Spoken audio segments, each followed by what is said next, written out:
everybody. Dr. Lardo, hello. Hey, how you doing today?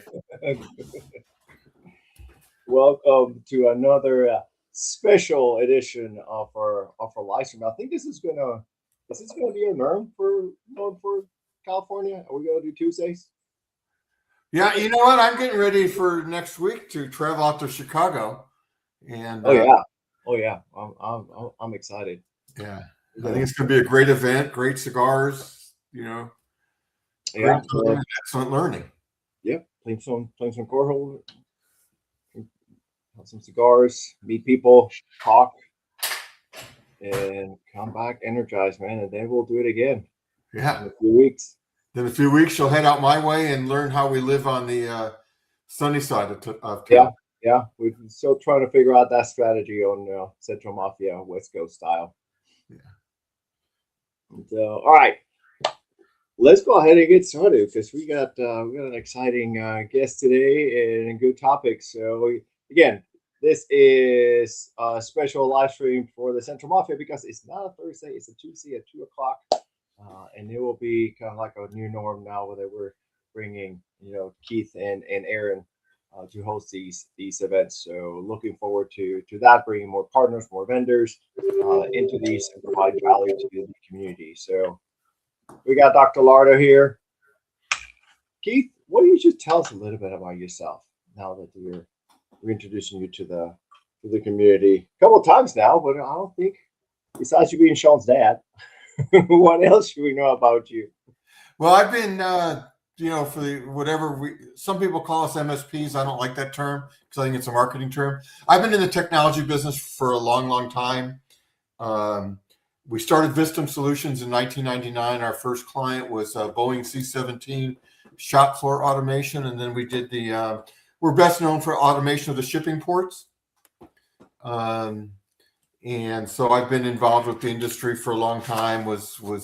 I'm aging myself, but I was on the Odyssey project at JPL to Mars. And I really like to spend a lot of my time personally in community service and giving back to the community. And that's one of the reasons I'm real excited about our guest coming up, because I know he aligns with me on those goals. Yeah, absolutely. So, yeah, and I'd really appreciate you when we're talking about bringing those the user groups over to California. You immediately just raise your hand. It's like, hey, let's go ahead and do this. Let's bring the community. So we appreciate you for helping us with that and making this happen. So all right. So I got a note here that my microphone is messed up. So let me. Yes, thank you.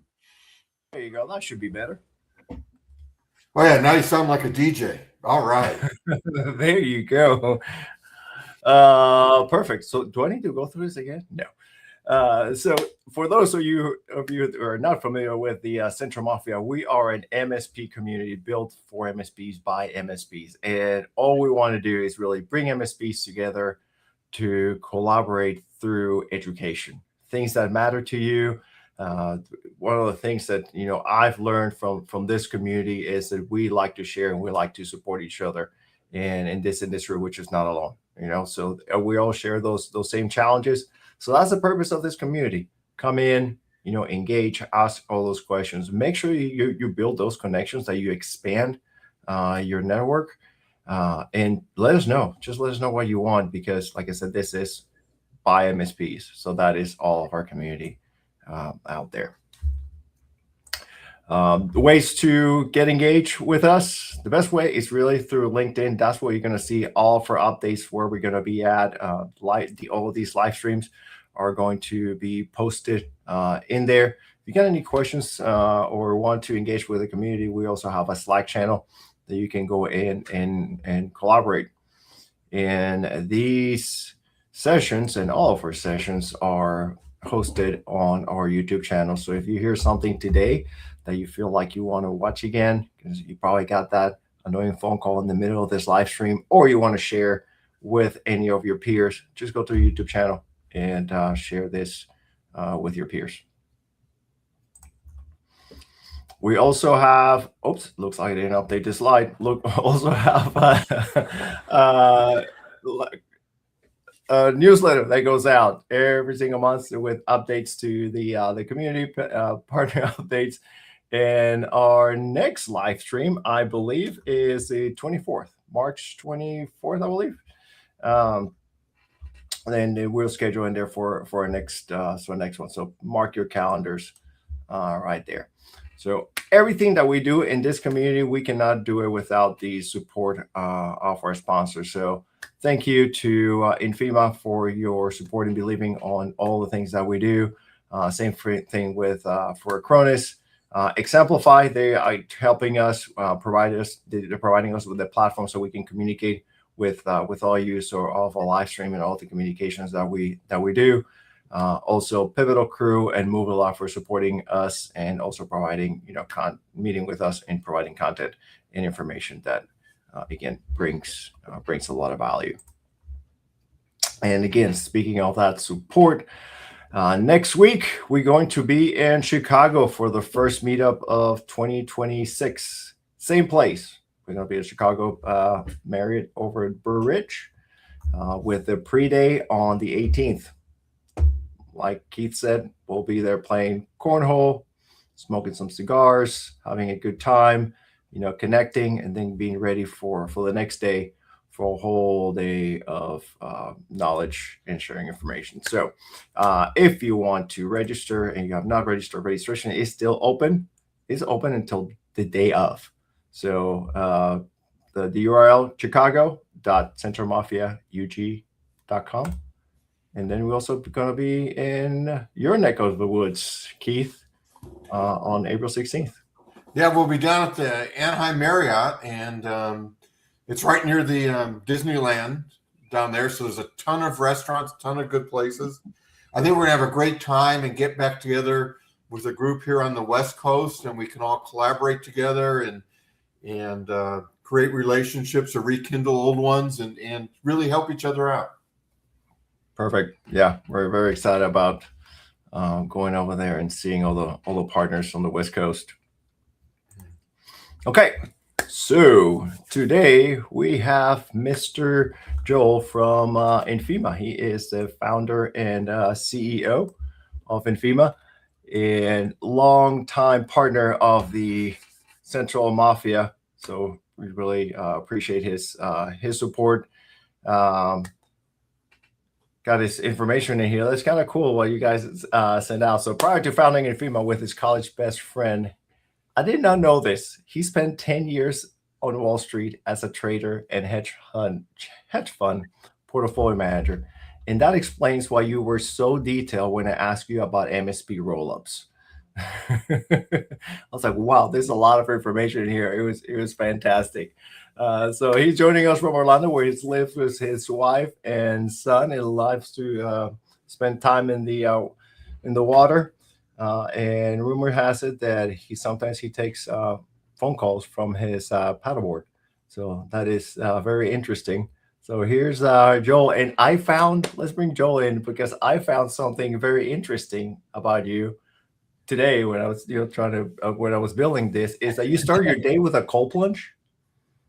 Yeah. Well, it's like an unbelievable pre-workout, and it's also an unbelievable way to end the day. So, yes. Choose your poison. Yes, I cold plunge as well. People think I'm crazy when I do that. Yes, especially like you said, like pre-workout, like 5:30 in the morning. I'm jumping in that, and yeah, I'm awake.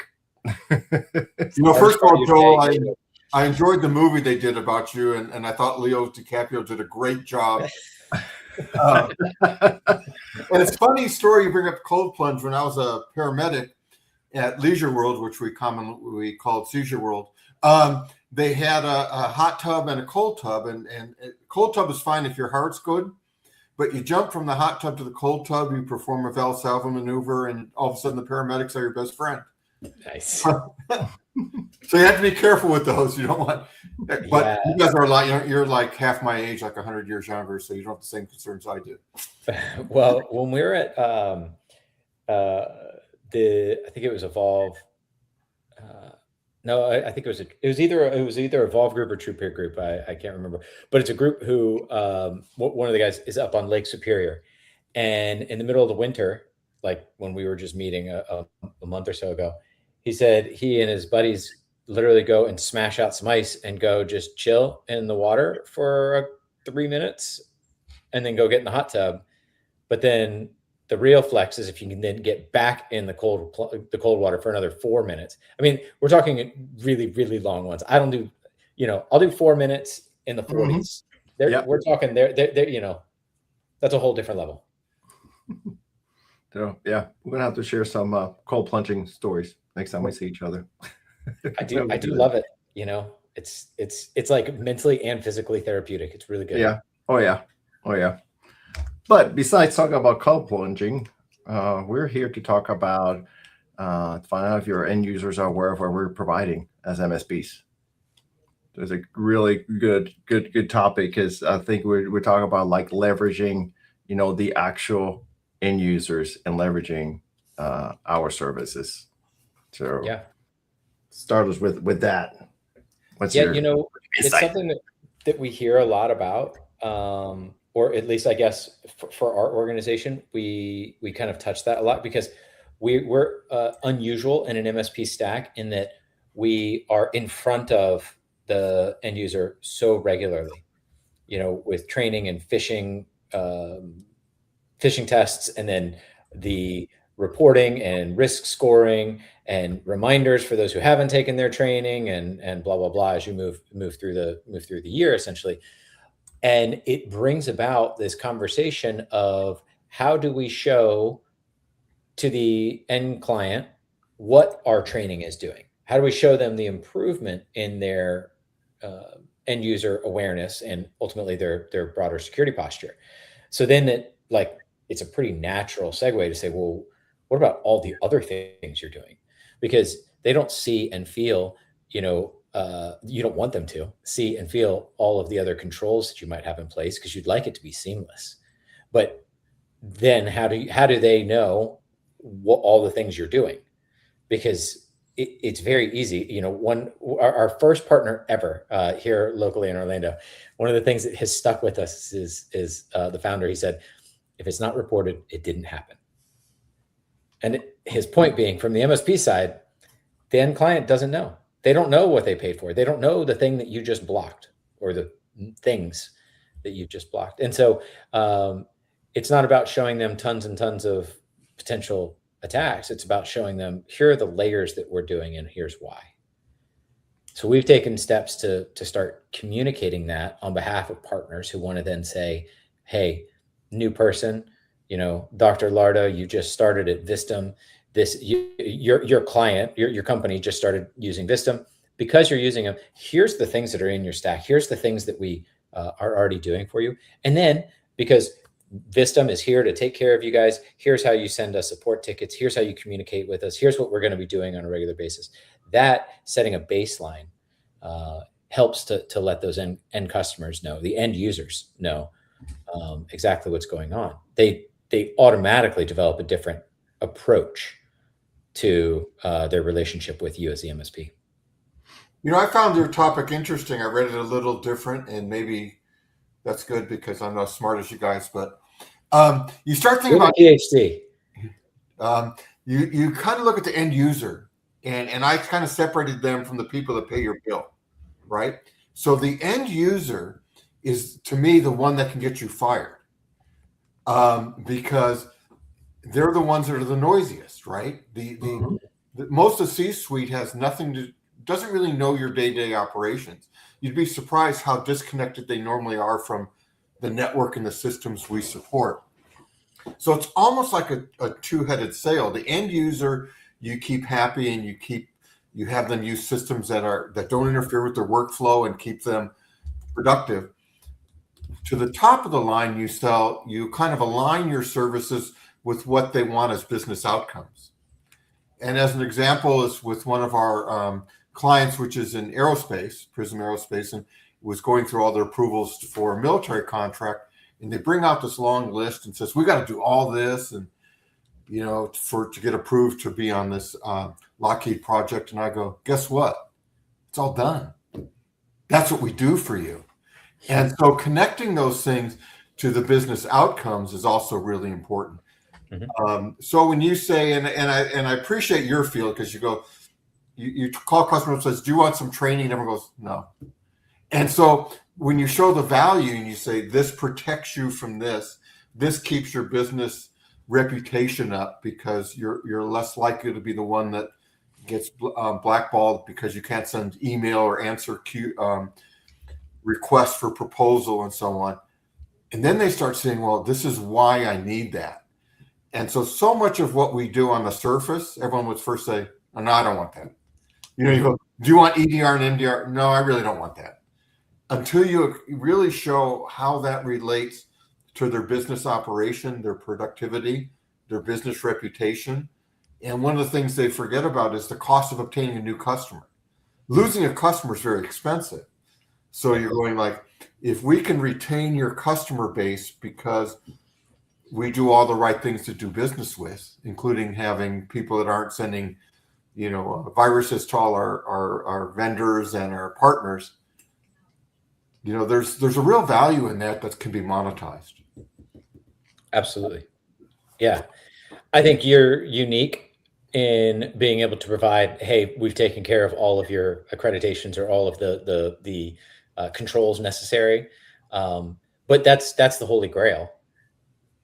If you can go to your client and the thing that they're most scared of, or the thing that's most business critical at that moment, and you as the MSP can say, yeah, we've got that taken care of.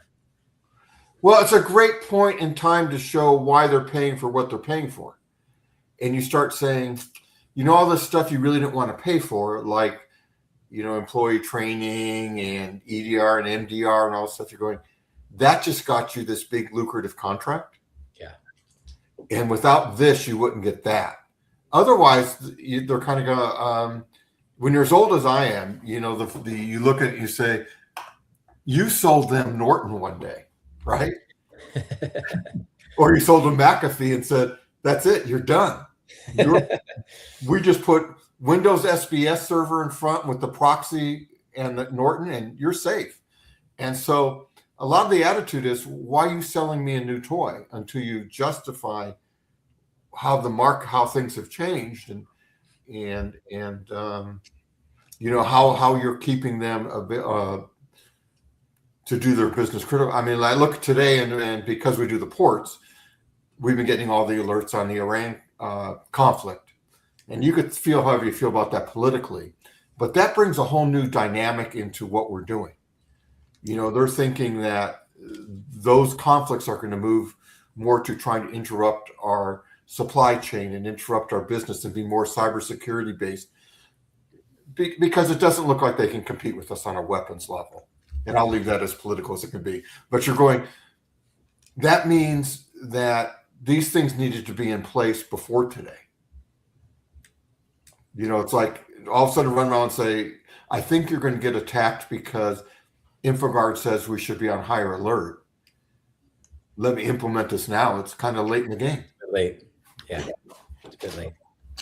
Yeah. I think it's a great, because I know we had these conversations before in this group when we talk about QBRs and then the value of providing with a client, what we're offering. And I remember many years ago when I was doing the QBRs and I used to go to the clients like, well, these are all the tickets that we did for you, right? That was like your classic, trying to have a conversation with the client. And I remember from this group, people said like, don't do that because that's what they paying you for, right?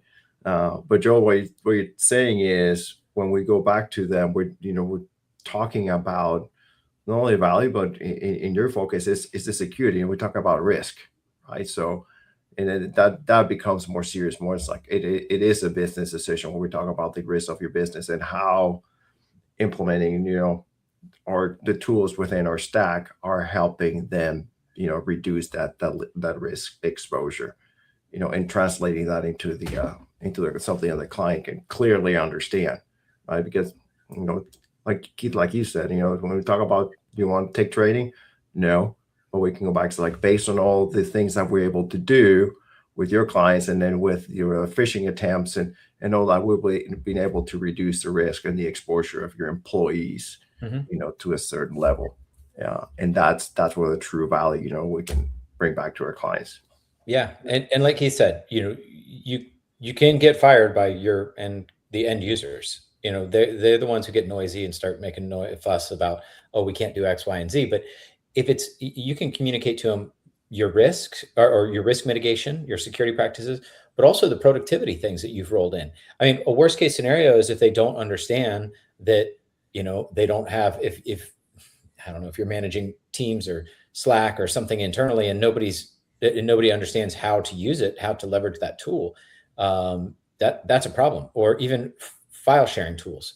If they're not aware of how to use any of their cloud drives or sharing files in an effective way, they're slower and they have no idea what you've provided. Whereas if you're able to show them all of the productivity tools that you have in place, that helps them to say, oh, okay, like Vistum's really helpful. And the cool thing is now I know exactly who to call when I've got an issue, and giving the end users the knowledge and that freedom to be able to both utilize the tools and then also to know where to go when you have a challenge, whether it's security or otherwise, it is really, really helpful in establishing the value of the MSP in the end user's eyes, which those end users who are fully utilizing your services helps you. You have the potential to upsell as they realize, oh, we could probably add on, X, Y, Z, other tools, and it turns out Vistum will manage it. The other side is they're not making a fuss to your point of contact internally, who's then getting hit on both sides of like, all right, well, users aren't happy, so maybe we need to go check for other providers. And then if users aren't happy, why are we paying you as much as we are? And it kind of starts feeding on itself. And ideally, you remove that before it gets there. I have an example that years ago, I had one of my techs go out to one of the local longshore unions to implement 2FA. And they said, no, we don't want that. That's more of a headache and so on and so forth. I went out to the same customer site and I said, what if I created this site where all your apps are on it and you just log in once and then you click the apps you like? And they go, we want that. Well, what is that? That's Duo Central. That's 2FA and SSO. Yep. And so I think, we go out to customers, say, do you want Teams? They go, no. And they go, do you want a way to, have conversations that are not as messy as an email thread and to be able to share files? And they go, yeah, we want that. And you go, that's Teams. Yep. And so I think it's a lot of the terminology we use and explaining. And you go out and you say, do you want some cybersecurity training? They go, no, that's your job. Do you want to prevent being phished and being the guy who kind of got the company lost money? Yeah, I want that. And so it's talking their language and actually talking about the outcome versus the buzzwords we like to use, which is the reason we started with, I don't like to say I'm an MSP. One time someone asked me, what's an MSP? And I said, it's a marketing term because trusted advisor didn't work. And so, and I think it's, talking at their level and talking about what we're going to do that helps them in their day-to-day operations, that helps them with their business outcomes. Yeah, absolutely. And with those, and it's just a question for, Joel and Keith, when we're bringing those stuff to our clients, right? New tools, we can provide the right terminology to get the buy-in. But now, how do you drive adoption within your, within your base, with all those employees? Like, how do you actually drive adoption so they're successful? You don't. You have your end users do it. You get buy-in from the core and have them sell it up. So I learned something many, many years ago. I was a consultant for Oracle, and there was a gentleman there named Ray Lane who kind of ran it. And he said to me, he goes, always find a business unit to sponsor what you're doing and move IT from a cost center to a business add-on. So when it was like, oh, we want to add this new CRM system, and you're going, no, we don't. Sales does. And sales makes you money. We're just here to support a sales. So do that. I always say get internal buy-in and have them sell it. So it doesn't come across as a new toy, a new thing, we're kind of dumb as MSPs. We walk around saying, "Oh, we own the network." You go, "No, you don't. Sales owns the network. Sales owns everything because they put money in the owner's pocket. We're just there to support them." So always pick a business unit to sponsor what you're doing and sell it for you. With training, you would have accounting possibly do it and say, we cannot have these fake invoices, these phishing campaigns that cause us to lose money and have exposure with our partners. And so they sell it off, and you're just facilitating that that implementation, or that's at least how we do it. Yeah. We find with our own clients, our product is one that can have friction when you want to roll it into not the onboarding process, but the getting the adoption, because you're stopping people in their day that they've got to go take a 5-7 minute training course, and nobody wants to do that. But especially now, like the example that Keith gave of the government subcontractor going in and needing to do work with Lockheed. There's a real key business case to be made then when you're like, hey, training, I know you don't want to take these training courses, but we're not able to, that Lockheed contract that's like our lifeblood right now, we're losing it if we can't stay compliant. And this is one of those things that is required to stay compliant. So we see that a lot with cyber insurance as well, because it's now required. Security awareness is required for all of them. But yeah, to really, when Keith said like you need that business unit to be the champion, I mean, it takes just a couple of people, a handful of people who want to use some of the productivity tools, and then suddenly it spreads like wildfire, because these things are effective because they're good. And there can be people fighting it because they're like, no, I want to pass handwritten letters, but eventually that just becomes unproductive.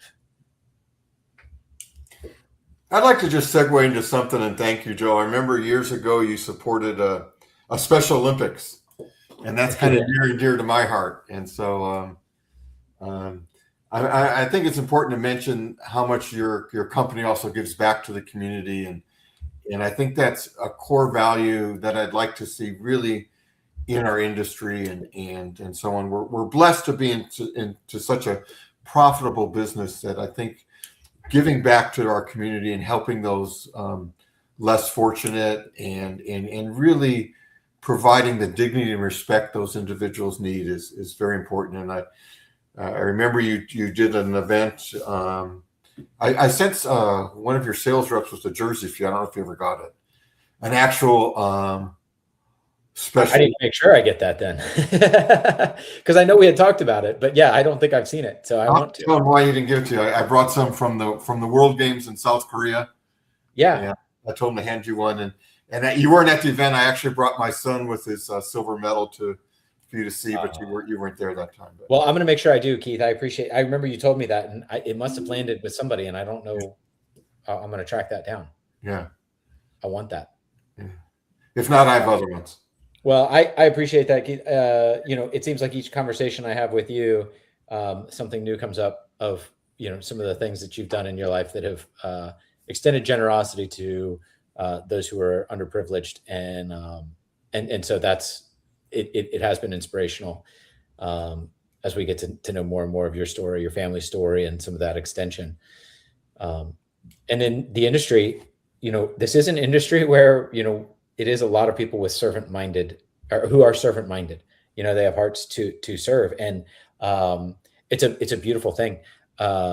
We have a lot of conversations with our partners who are first and foremost attacking this with a burden to prevent attacks, to burden to provide for business productivity and security. And that is one of the things that we absolutely love about this channel. That's why we love working with the Central Mafia crew, because as you get closer to the MSP leaders, you are typically seeing people who have started these businesses because they genuinely have a heart to serve. And when you can match that desire with something that pays the bills, it's a beautiful thing. That is so true. It's interesting when I used to lead the team here. We had our sync meetings every single week. I was like, this week you have the opportunity to have a positive impact in somebody's life, because they're not going to call you because they're just having a good day.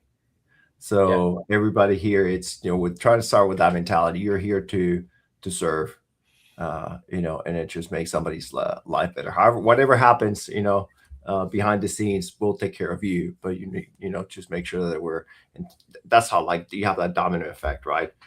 And I think it goes across the whole team, and then it also expands to this whole community. And I think that, like you said, there's a lot of people in this industry. That's what they want to do, and that's what we're here for. So I'll tell you, when I for some reason they had me do a series of TED Talks years ago on coaching and teamwork and so on. And I always ended with the same line. It kind of became my tagline. I tell people, often when you seek to inspire, you are inspired.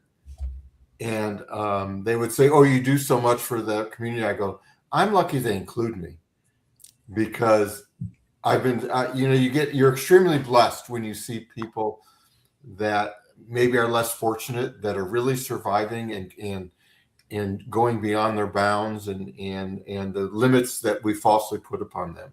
And you'll find that very deeply inspiring. And I just encourage everyone to, in your daily business, just pick something, one thing, and again, I'll be political.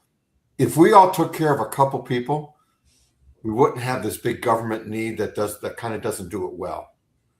And it would be, you'd be blessed for doing that. Absolutely. And a Californian knows that truth better than anybody. Yes, we do. But you see a lot from the offshoots from things at GTIA now, that, which I think is kind of a cool thing to see, after the CompTIA split, that, there's just so many people who still said, like, I just want to serve. I still want to be able to help this community, Matt Lee and crew, who have so much passion for securing and helping MSPs through security challenges, which is genuine. And we're fortunate to have him and many others. But I think, Keith, to what you said, finding something that you can, that you can serve. There's typically the term give back, but I think just a group of people or some group who you can serve, man, it is, I believe we're built for that. I think we're wired for that as humanity, and it helps to take you outside of you and forces us to be less sort of selfish and greedy, which is a freeing thing in life. And you segue that back to what we do for a living. We're really helping small business. And if you really focus on that, you're going, that is really the backbone of our economy. Mm-hmm. When you prevent a business from being fished and lose, and the stats will back it up on how much is lost in one cyber attack, you're keeping a family afloat, a small business afloat, and all their employees afloat. And if you really look at the core of what we're doing versus the tickets and the boring stuff, you're really enhancing that business through technology, and you're helping them stay alive and grow and survive and become part of the community at large and supporting their family. And it's just a lot of good things if we really look at it on a deeper level. Absolutely. And we see it it comes in waves, kind of through over time, but technology adoption has been critical always. If you kind of look back towards the time of the robber barons, those who embraced railroads fastest were the ones who won, and those who didn't lost. And so as a technology business advisor coming in, your MSP coming in to serve these SMBs and allowing them to, or pushing them to move up up the ladder when it comes to technological advancement, it's not only that it just improves their productivity or profitability. Sometimes it's critical, because even right now, like if you're embracing AI tools that might in the near term improve your profitability, come 6 months from now, they're going to be required. Otherwise, you're just behind, and you're not actually able to keep up in the race. Took us 35 minutes to say AI. That was pretty good. We made it pretty far. There's an interesting topic on that from an MIT study, which I think is one of the best schools ever. But they said about 94% of all AI initiatives have their funding pulled within a year. Oh gosh. Right. So, I just read that. Yeah, and so that's an interesting avenue to go down, because to quote a mentor of mine, Ray Lane, who used to say, is that a real technology advancement, or is that an airline magazine buzzword? That some CEO read in the, when flying, and you're going, I think AI is definitely here to stay, and definitely something we need to look at. But we don't want to be the vendor that had a customer spend a ton of money on an initiative that went nowhere. Absolutely. So make sure that those initiatives are well planned, well thought out, have common checkpoints, and can be reversed out easily before all the money goes down a money pit. Absolutely. When it comes to AI internally for us, we started taking little pieces and seeing where we could apply it, utilize tools in order to either speed something up, improve the quality, or both, really. And it's now our use has grown, but we've been able to do it at costs that were very, very manageable. I think sometimes there's people are seeing, somebody posts like, I just did my entire go-to-market stack on Claude. And then they're like, great, we're going to just throw a bunch of money at it, because to think about all the things that we have in our go-to-market stack currently. And if we could do it like that, automated, and it's not going to get it right on a one shot. And I think people kind of drop it quickly thereafter, because it will make mistakes. It's not like it's just magic, but it's doing a lot that's incredibly valuable. I mean, for us, we've been able to rapidly speed up our content creation and customization for our partners, which then helps to have even like this conversation, when the ability to customize for a partner would have been unthinkable at scale, and no partner wanted to pay for those kinds of things. But the fact that becomes available is really remarkable. Yeah, and little segue there for all the MSPs that are coming to our meetup. We will be talking about the AI maturity as part of one of those round conversations. And I think, Joel, in your guys' session, you'll also be talking about MSP maturity when it comes to automation and all of that. So little segue, little shameless plug in there. So I look forward to that discussion, because sometimes I say sarcastically, and I know it's surprising that I'll be sarcastic, but I say, I hope you guys all implement AI front-end help desk bots, because I'll steal all your customers. I still believe that people will pay for Nordstrom's and Disney level service versus Kmart Blue Light. Oh, Kmart's out of business. Versus Kmart Blue Light, everything's based on cost. So I think there's a balance. Now, if the AI helps your technician offer that Disney Nordstrom service, I'm all in. But if you start putting too many bots up front, I literally hung up on a car dealership because I couldn't talk to my salesman to buy not a cheap car. Mm-hmm. And I said, no, I'm not going through your phone tree every time I want to call. I'm just not going to do it. And so I think there's a balance there between over automating and forgetting what customers want. And why do you buy an expensive car? Why do you buy your clothes at Nordstrom's? Because you feel like they want you to come there, and they treat you well when you walk in. And those are things that are important. I think for MSPs, it's also trying to find that that balance also with, speaking of your audience. You're gonna have that audience that, like you said, like I really need to talk to a person, where you have this other audience who's like, I just want it to be automated. I wanted to go through it quick, and that's when you have to still be able to provide that level of service, Keith, when you're building all these different agents and delivery to the client.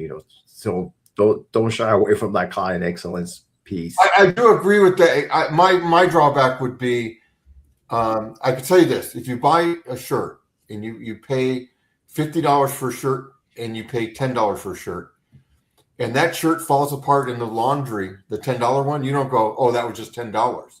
You go, that was a piece of garbage. Yeah. After people buy things, the fact that they save money kind of goes away, and they're still expecting the same quality as everyone got. So you have to balance that out. And there's a value to saying, I need to charge enough to do the job correctly. And don't be afraid of that, because too many people start offering discounts before they're needed to be put into the proposal. It's like, oh, the sale's not ready. Oh, I'll give you a discount, a coupon. And if you're the buyer, you're going, I'll just sit here and take all the coupons you give me. Yeah.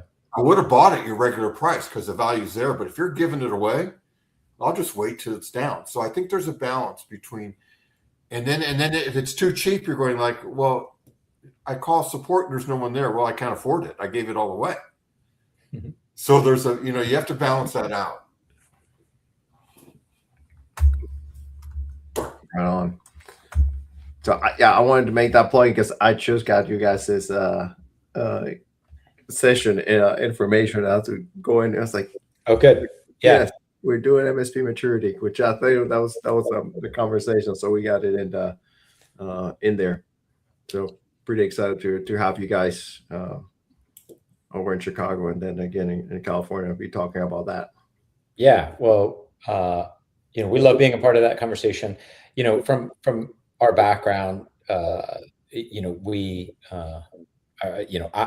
spent a lot of time working with organizations and helping them to grow, from early stage and growing from there. And there are a lot of similarities to across the board in the MSP community. So there's a lot of challenges that MSPs will either stumble on or learn to overcome. But I think this is not new at all, as the good doctor mentioned, that MSPs are scared to charge what they need to charge. And one thing that is always helpful is to put yourself as the MSP, as the salesperson, as the owner, as the executive who's going in and pitching your services. Put yourself on the other side of the table. And if you're trying to buy something and somebody's starting to discount before you rapidly, you're just going to shut up and wait. You're just going to let them get to the bottom. If they're negotiating against themselves because you're giving them a facial expression that they don't like, let them keep going. But in reality, in order to preserve your margins, sometimes one of the best things is just to be confident. Tell them what your price is. Tell them what your services are. And be silent. And let them tell you what their pushback is. Let them tell you what their challenges are, instead of trying to push against those things. And just that in itself is tremendously helpful, because it doesn't take a lot of landed sales for an MSP to grow and mature. Each one of these contracts should be meaningful. Otherwise, you may need to rethink how you're structuring your offering.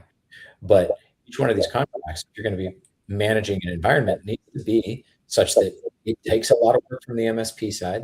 You're providing a lot of value, and you're getting paid well enough for that, so that you have the money to hire the resources and support the staff that you need. But too often, and this is not new at all, but too often MSPs get stuck in that 2, 3, 4 person. They get stuck at that level because of the fact that they're not willing to, are uncomfortable with standing on their value and then hiring to actually provide that value. I think especially when you focus on making your differentiating factor not price, not with the blue light, but on how you're going to enhance their business outcomes and the value of your service. And all of a sudden you're going like, there is no competition. The other guy is a reactive IT support provider, and I'm actually going in and looking at your business processes and doing business process re-engineering or engineering and enhancing your business, selling to your customer, not I sell to my customers' customers, and looking at ways and going through things and saying, and showing you understand the business. When we sold to hospitality one time, I said to him, I said, I'm going to make sure that we streamline your check-in so no one waits at the front counter for more than 5 minutes. And he goes, how did you know that was the guideline? Well, it's in all the hospitality magazines. You're a world traveler, Joe. You know that your patience is 5 minutes at the front desk, right? You want, because there's a saying in hotel business, and I hope no one gets offended, but it's called butts and beds. You know, that's what you want to do. And then I said, and the next thing we're going to do is work on your room churn. And all of a sudden it's like, oh, I'm not paying just for when something breaks. I'm paying to fix my business. Mm-hmm. That's a different sale. Yeah, absolutely. Yeah. But I think that's one reason we see a lot of success with MSPs who have focused on a specific vertical, when they really dive in and know that vertical really, really well.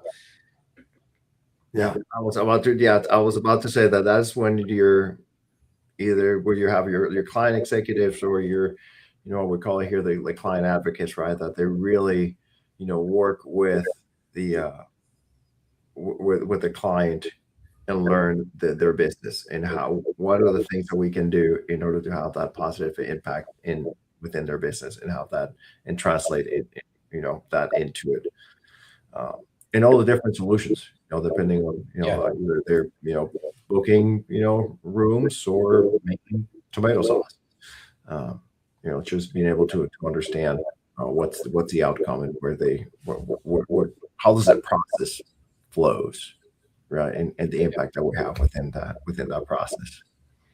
But Keith, it seems like then, it's probably not much of a stretch to tie a great deal of your success to your ability or intentionality with understanding your client and then communicating in a way that you're not saying, here's the tool, but you're communicating the solution, business opportunity.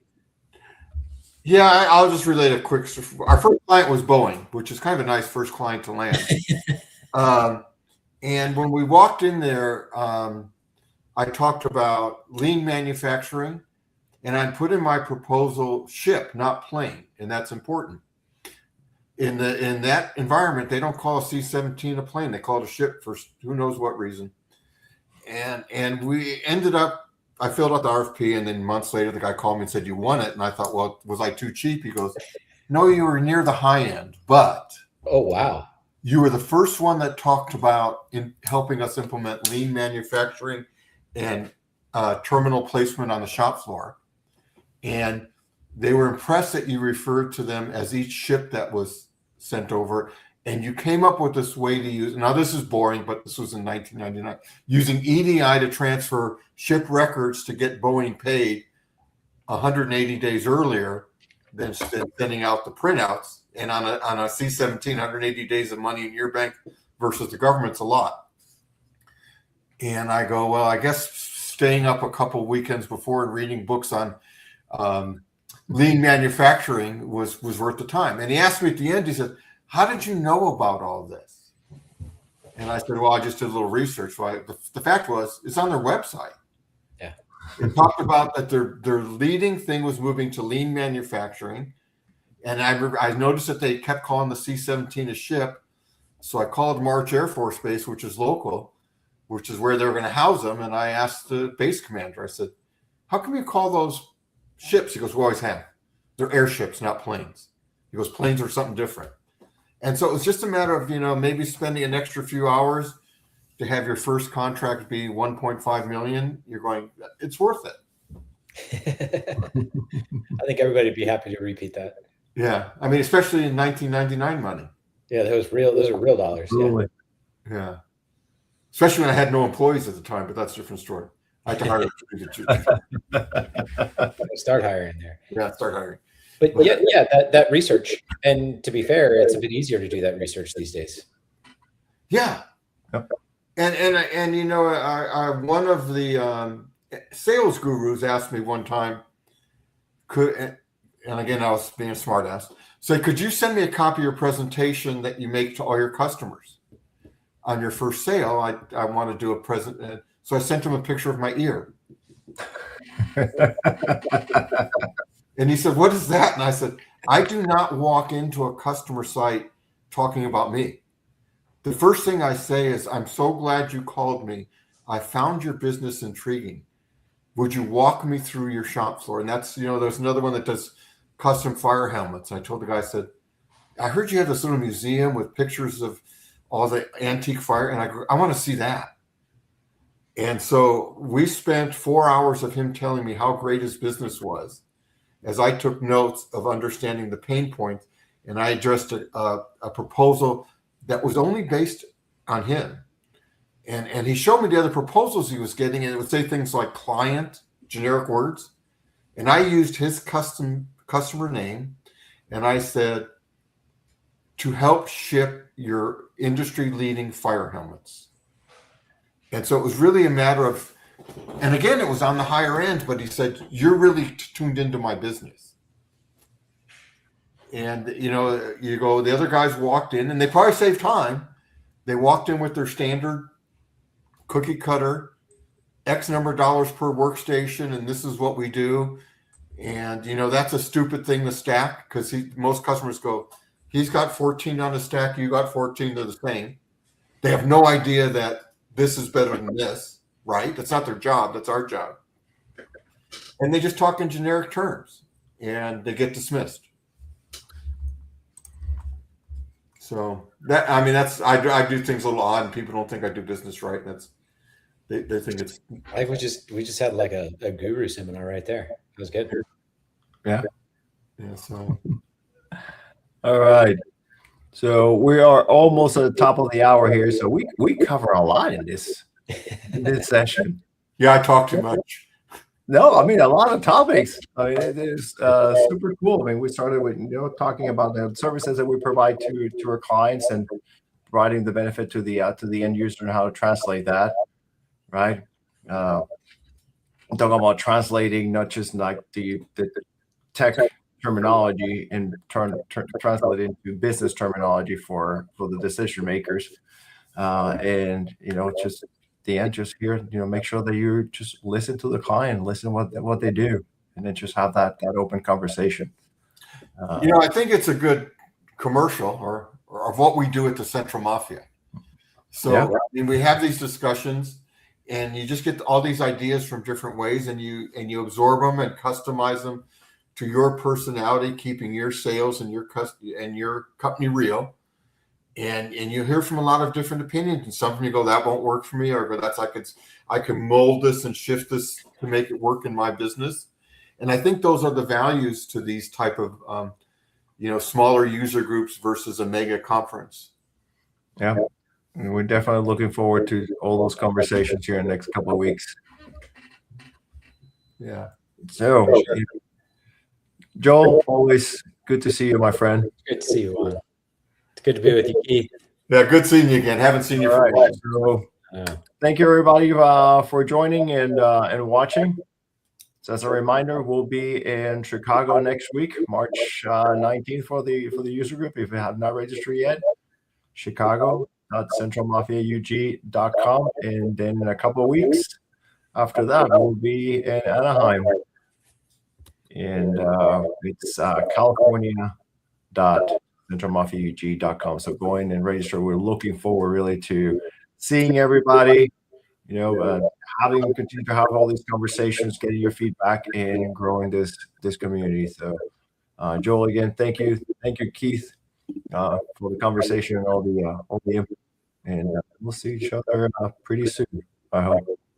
Thanks, guys. Thanks. All right.